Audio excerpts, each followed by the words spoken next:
Vítejte u nás v lesní školce. Zrovna jdeme odpočívat po obědě. Když je hezky, vezmeme karimatky, spacáky a spíme pod čirákem. Když není tak hezky, máme tuhle super jurtu, která má i kamínka nebo maringotku. Hrozně nás ale baví být venku. A nejlepší je, že i když se učíme všechno, co v jiných školkách, jsme pořád na čerstvém vzduchu.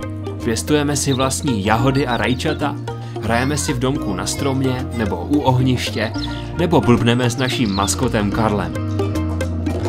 Bobulka je hned u stromovky, takže skoro každý den chodíme na procházku právě tam. Je nás 20 dětí a máme 4 paní učitelky, takže každý může dělat to, co ho zrovna baví.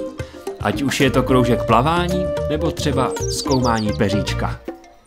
Taky máme veškeré hygienické zázemí a obědy nám vozí ze školy umělecká, pod kterou patříme. Prostě, jestli máš blízko k přírodě, tak si to u nás zamiluješ.